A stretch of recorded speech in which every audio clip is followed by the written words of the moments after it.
오늘 아브라함의 하나님이라는 말씀으로 창세기에서 이제 아브라함과 하나님이 함께 동행하면서 어떤 하나님으로 나타나셨는지, 아브라함이 어떤 인생을 살았는지 한번 묵상해 보려고 합니다. 오늘 말씀에 보면은 먼저 하나님께서 이제 아브라함을 찾아오십니다. 아브라함을 찾아오셔서 이제 말씀을 하시는데, 아브라함을 찾아오실 때 그 아브라함의 상태, 아브라함의 어떤 현 상황이 어땠는지 우리가 알 수 있는 말씀이 있는데, 우리가 같이 한번 읽어볼까요? 시작. 사례는 임신하지 못하였으므로 자식이 없었더라. 이게 지금 창세기 11장에는 아브라함의 이제 족보가 이렇게 쭉 나오는 장입니다. 그런데 읽어보시면은 아시겠지만 11장에 보시면은 아브라함의 자녀, 이제 아브라함의 그 위에 이제 조상들, 아브라함의 아빠, 할아버지, 증조할아버지, 고조할아버지들이 그분들도 다 자녀를 낳는데 다 몇 세에 낳는지 한번 보시면 아시겠지만은 다른 사람들은 30세, 34세, 29세, 30세, 32세에 보면은 32세에, 30세에, 33세에 낳았더라 딱 그래요. 계속 그러기 족보가 이루어지는 가운데 갑자기 딱 끊깁니다. 그런데 아브라함은 사례는 임신하지 못하였으므로 자식이 없었더라. 사실 그 당시가 우리랑 지금 거리상으로는 시간상으로는 한 4,000년의 차이가 있는 곳이 4,000년, 5,000년 전인데 그때 당시 이제 여러분들이 배웠지만 신욕사회, 부족사회입니다. 뭐 회사가 있거나 뭐 이런 민주주의 사회가 발달된 게 아니라 부족사회에서 생존, 그들끼리 모여가지고 그 부족끼리 모여서 뭘 하든지 뭐 짐승을 잡든지 농사를 짓든지 생존해야 되는데 제일 중요한 게 뭐예요? 제일 중요한 일이 자식을 낳는 거예요. 근데 그 자식을 못 낳은 사람은 어떤 느낌이었을까요? 그 사회에서 마치 실패자, 나고자, 뭔가 뭘 아무것도 못 이룬 사람처럼 되어버리는 상황입니다. 아브라함은 그 사회에서 이런저런 스트레스를 받았을 겁니다. 75세가 되기까지 자녀가 없었으니까요. 그렇다고 그 사회를 떠날 수 있느냐? 떠날 수도 없습니다. 왜요? 그 사회에서 있어야 생존이 가능하니까. 먹고 사는 일, 죽지 않으려면 거기에 붙어 있어야 돼요. 그런데 거기에 붙어 있을수록 뭐가 되니까? 실패자라는 낙인이 찍힙니다. 이러지도 못하고 저러지도 못하는 어정쩡한 상황에서 하나님은 아브라함을 부르시는 겁니다. 우리들의 인생을 보면 마치 이런 것 같지 않습니까? 아브라함이 뭔가 대단한 사람이라 그런 게 아니라 어정쩡한 위치. 떠나고는 싶은데 떠나면 죽을 것 같고, 그렇다고 뭐 하나 결단 내리지 못하는 그냥 실패자의 위치에서 그냥 살아가는 사람. 우리들의 삶을 보면은 나고자처럼 보이고 실패한 것처럼 보입니다. 삶이 그렇게 화려하지도 않고 성공한 것 같지도 않습니다. 사회에서는 나를 반기지 않습니다. 나 없어도 이 사회는 잘 돌아가고 내가 그렇게 성공하지 않은 인생이기 때문에 이 사회에서는 나를 갖다 실패자로 낙인을 찍지만은 이 실패자라고 낙인을 찍는 이 사회를 우리도 벗어날 수는 없습니다. 왜냐하면 먹고 살아야 되니까요. 여기는 생존의 공간입니다. 그래서 아시겠지만 이렇게 만들어진 이 집단, 인간들이 만들어진 이 집단, 사회는 사실 기본적으로 이기적입니다. 이기적. 왜냐하면 우리끼리 잘 먹고 잘 살고 우리끼리 뭔가 해야 되고 우리끼리 뭔가 해내야 되고 우리끼리 생존을 도모해야 되고, 그래서 기본적으로 태생 자체가 바벨탑과 비슷합니다. 이런 집단 가운데에서 만약에 우리가 생각하는 하나님이 아브라함을 찾아오셨을 때에 그 집단에서 성공하는 사람으로 만들어주려면 어떻게 해주면 돼요? 그 집단에서 살아남는 사람으로 만들어주려면 어떻게 하면 돼요? 그냥 그 순간 나타나셔서 야, 내가 너에게 애를 줄게 하면서 사례를 임신하게 해주면 되는 거예요. 그 불만 고쳐주면 되는 거예요. 그런데 하나님은 더 큰 목적이 있는 겁니다. 그래서 뭐라 그럽니까? 12장 1절 같이 한번 읽어볼까요? 시작. 여호와께서 아브라함에게 이르시되 너는 너의 고향과 친척과 아버지의 집을 떠나 내가 너에게 보여줄 땅으로 가라. 단순히 그 사회, 이기적인 사회에서 잘 먹고 잘 사는 사람을 만드는 게 하나님의 목적이 아니라, 자, 일단은 거기서 어떻게 하라? 나와야 돼. 나와 함께 가자. 이게 기본적으로 하나님의 부르심이고 하나님의 구원이고 우리 믿는 자들에게 다가오시는 하나님의 음성이라는 걸 알아야 되는 겁니다. 그 사회에서 일단은 나와야 되는 거예요. 왜요? 하나님은 이기적인 사회를 만들고 싶은 게 아니라 어떤 사회를 만들고 싶으세요? 이타적인 사회, 섬기는 사회, 사랑의 사회, 겸손한 사회, 남을 높이고 나를 낮추는 사회, 나를 죽여서 남을 살리는 사회. 그러기 위해서 일단 기본적으로 태생적으로 바벨탑을 쌓은 사회에서는 그 일이 가능합니까? 불가능하죠. 그래서 하나님은 무조건 불러내시는 겁니다. 그런데 중요한 건 그걸 불러낼 때에 그 사회에서 애 잘 낳고 잘 먹고 잘 사는 사람이라면 이 부르심에 금방 순종할 수 있었을까요? 힘들죠. 그 사회에서 성공했다라고 생각하는 사람들은 불렀을 때에 나올 수 있었을까요? 힘들죠. 하나님은 그들을 안 부른 게 아닐 겁니다. 아마 오히려 아브라함의 불임이, 사례에 임신하지 못함이 하나님의 말씀을 들었을 때에 따를 수 있는 좋은 환경이었을 수도 있다는 겁니다. 오늘 우리들에게 찾아오시는 하나님의 말씀은 그런 식으로 우리들에게도 똑같이 찾아오심을 믿으시기 바랍니다. 하나님은 그 처음의 창조를 우리가 창세기를 1장부터 쭉 봐왔지만은 멈춘 적이 없습니다. 하나님은 그 에덴 동산을 포기하신 게 아닙니다. 계속 만드십니다. 이기적인 사회가 아니라 나를 죽이고 남을 살리는 그 사회, 서로 사랑하고 서로 섬기고 풍족하게 나눌 수 있는 그 사회. 그래서 하나님은 아브라함을 부르시는 사건도 역시 그 에덴 동산을 계속해서 만들고 계시는 중이라는 것을 우리는 이해하고 성경을 쭉 읽어 나가야 되는 겁니다. 그래서 아브라함의 이 순종, 그 가족과 친척과 아비집을 떠나는 이 순종은 나중에 이스라엘의 출애굽기로도 이어지고, 나중에 이 순종은 예수님이 제자들을 부르실 때에 너의 집과 그물과 배를 버리고 나를 쫓으라 라는 명령에서도 이어지는 겁니다. 이렇게 떠났을 때에, 하나님의 말씀을 듣고 반응했을 때에, 떠났을 때에 믿음의 조상이 시작되는 것이고, 이 믿음의 순례길이 시작되면서 어떤 일이 일어나냐. 우리 2절 말씀 같이 한번 읽어볼까요? 시작. 내가 너로 큰 민족을 이루고 내게 복을 주어 내 이름을 창대하게 하리니 너는 복이 될지라. 아멘. 기존에 아브라함이 속했던 가족을 중심으로 했을 때는 그때는 어떤 생물학적인 혈연관계, 지연관계, 학연을 통해서 뭔가 그 사회가 이루어집니다. 그런데 하나님의 언약 속에서 이루어진 사회는 무엇입니까? 이 약속! 내가 너를 통해서 복을 주고 너를 통해서 민족을 이룰 거야 라는 이 약속을 믿는 사람들이 모이는 곳입니다. 그래서 아브라함을 통해서 그 민족을 이루는 것은 하나님의 이 약속을 믿는 사람들이 모이는 것이고, 그래서 가장 중요한 것은 혈연이나 지연이나 학연이 아니라 이 언약이 중요합니다. 이 약속이 중요하다는 겁니다. 이 말씀이 중요하다는 겁니다. 그래서 이삭을 갖다가 이 아브라함이 이삭을 얻기까지 사실은 이때 내가 너를 큰 민족을 이룰게 하면서 이삭을 바로 주는 게 아니라 75세에 나갔잖아요. 몇 세에 얻어요 아브라함이? 100세에 이삭을 얻어요. 25년 동안 이 생물학적으로 아들을 낳는 게 중요한 게 아니라 이 언약이 성취되는 게 중요하기 때문에 하나님은 25년 동안 아브라함과 함께 동행하시는 거예요. 이것을 이해하기까지, 이 언약이 이루어지는 것이 어떤 의미인지 이해하기까지 우리는 생물학적으로 뭔가 학연과 혈연과 지연이 이루어지는 것을 기대하지만은 하나님의 말씀은 그런 식으로 이루어지는 게 아니라는 겁니다. 그래서 이삭을 낳았을 때조차도 하나님 다시 뭐라 그럽니까? 이삭을 바치라고 하는 이유는 무엇입니까? 그 이삭이 언약으로 이루어진 후손이고, 언약, 하나님의 약속 가운데 그 민족이 이루어지는 것이 중요한 것이 생물학적인 아들이 중요한 게 아니라는 이유입니다. 그래서 갖다 바치라는 겁니다. 그리고 아브라함은 그 말씀을 이해했기 때문에 갖다 바치는 것, 그게 아브라함이 이삭을 바치는 사건의 의미입니다. 하나님의 나라에서는 그런 혈연으로 이루어진 것이 중요한 게 아니라 무엇이다? 무엇이 이루어진다? 언약이 이루어질 거야. 하나님의 말씀이 이루어질 거야. 그래서 히브리서에 보면 아브라함이 이삭을 바치면서 뭐라고 이해합니까? 죽어도 살리시겠고, 만약 아니면은 다른 방법으로 이루실 것을 아브라함이 뭐 했더라? 믿었더라라고 얘기하는 겁니다. 이 말씀이 그렇게 이루어질 것을 믿는 것, 이것이 바로 무엇입니까? 하나님이 말씀하신 큰 민족입니다.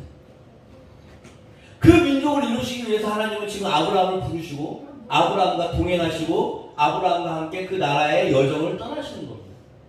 이게 바로 순례자의 길이고, 이게 바로 우리 믿는 사람들, 우리 하나님의 부르심을 받았다는 사람들의 기본적인 삶의 패턴인 줄 아셔야 합니다.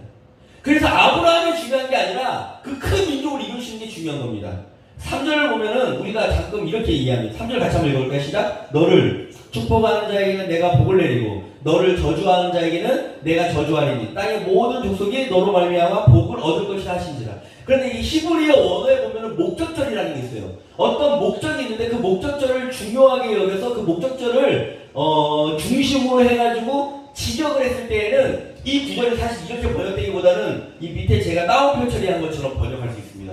다시 한번 읽어볼까요? 밑에 따옴표 처리한 거 시작. 땅에 모든 족속이 너로 인하여 복을 얻을 수 있도록 너를 축복하는 자를 축복하고 너를 저주하는 자를 저주할 것이다. 즉 아브라함이 되게 중요한 것처럼 읽혀지지만은 3절의 원래 의미는 뭐냐면은 땅의 모든 족속이 복을 얻을 수 있도록 내가 너랑 동행할 건데 너와 이제 아브라함과 동행하면서 그 땅의 모든 족속이 복을 얻는 하나님의 나라를 만들어가는 것이 이게 목적 아닙니까? 그 목적을 이루려면 지금 누구를 부르셨어요? 하나님이 아브라함을 불렀으니까 그 아브라함을 지켜야 될 거 아닙니까? 그러니까 너를 축복하는 자, 아브라함을 축복하는 건 어떤 겁니까? 하나님의 이런 나라, 이기적인 나라가 아니라 이타적이고 서로 사랑하고 섬기고 언약으로 이루어진 그 나라가 이루어지는 일이 일어나는 것을 축복하는 자들은 내가 축복할 거고 그 일을 반대하는 자는 내가 저주할 거야 라는 의미라는 겁니다. 이 3절이. 땅의 모든 족속에게 이 하나님의 뜻을 전파할 사람, 자신의 사회 속에서 불임으로 고통당하지만은 그 사회를 벗어나서 하나님과 다른 공동체를 만들기로 결심한 이 아브라함, 그 아브라함과 하나님을 함께하면서 그런 똑같이 불임으로 고통당하는 자들을 불러냅니다. 혈연, 지연, 학연, 인종 그 어떤 것에 관계없이 그냥 모든 사람, 언약을 믿고 하나님의 말씀을 듣고 오는 사람들에게 복을 줄 것이다.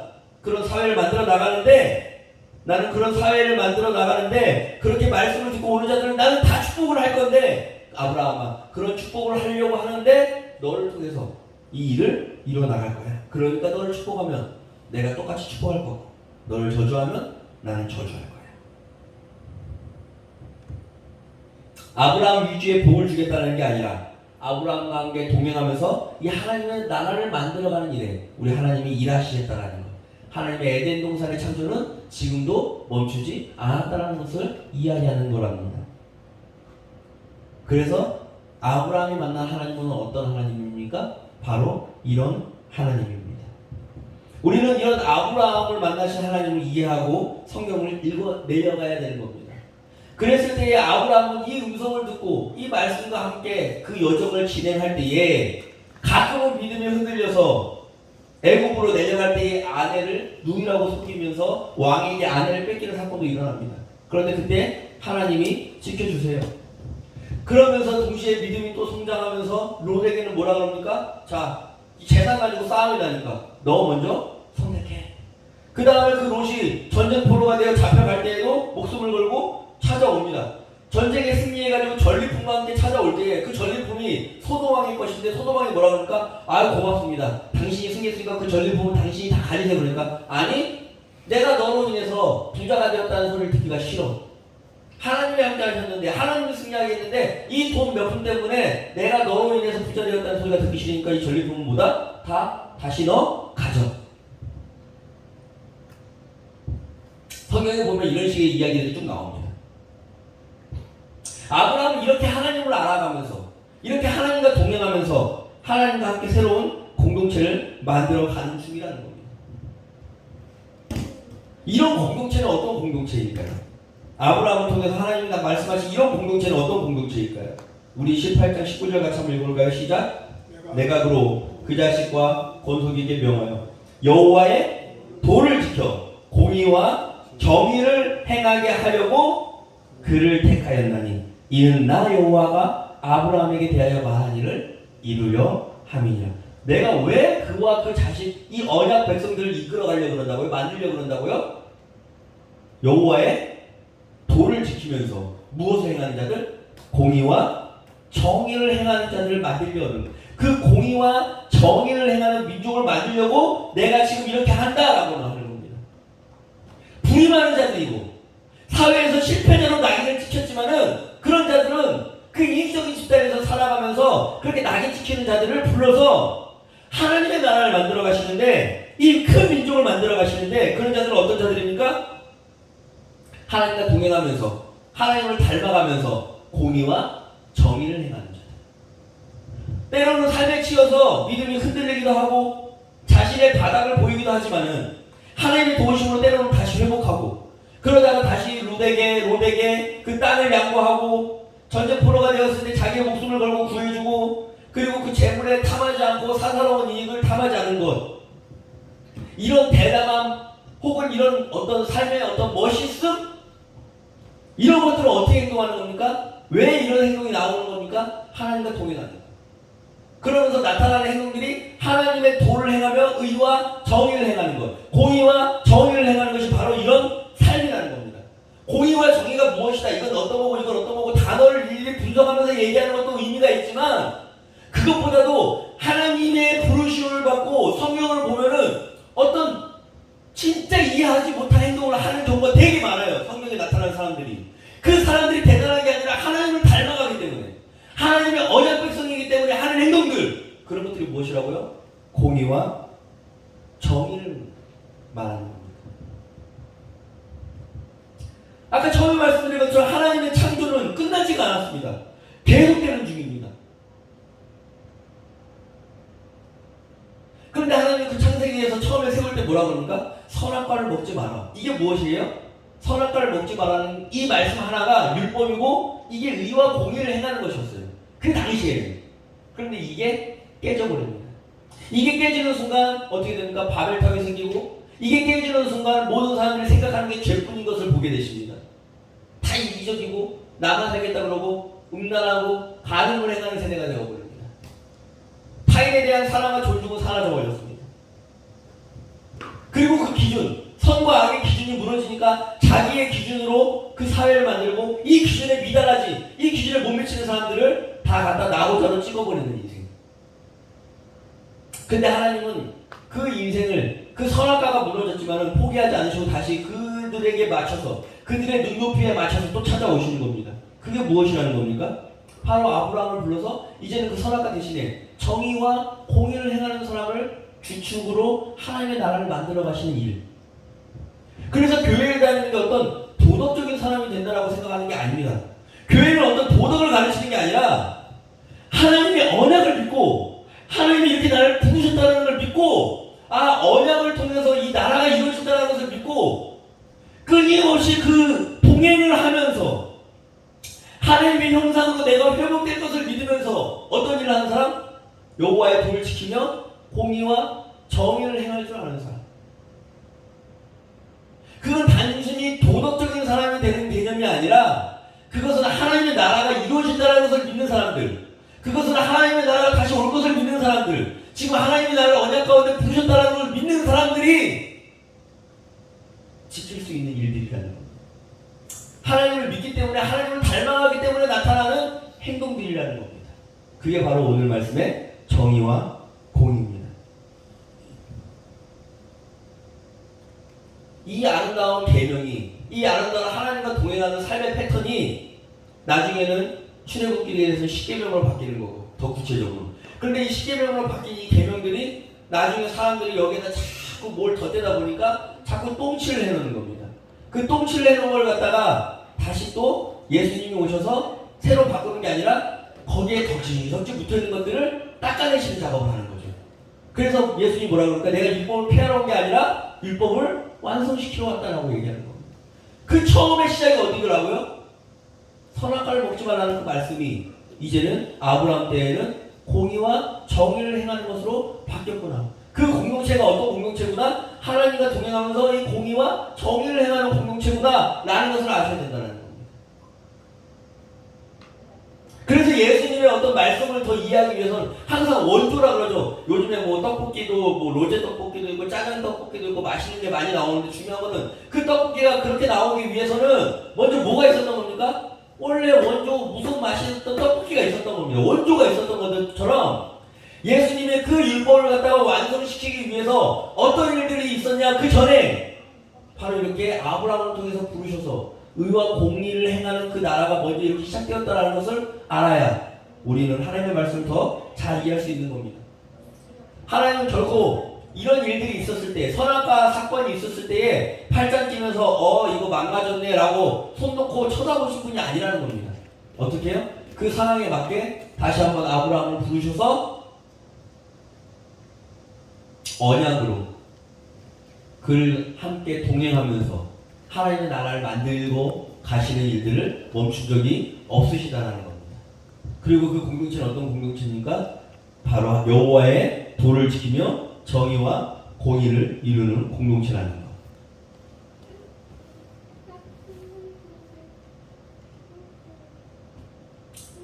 아브라함과 만난 그 하나님에 대해서 오늘 이 짧은 설교 시간에 다 설명할 수는 없을 겁니다.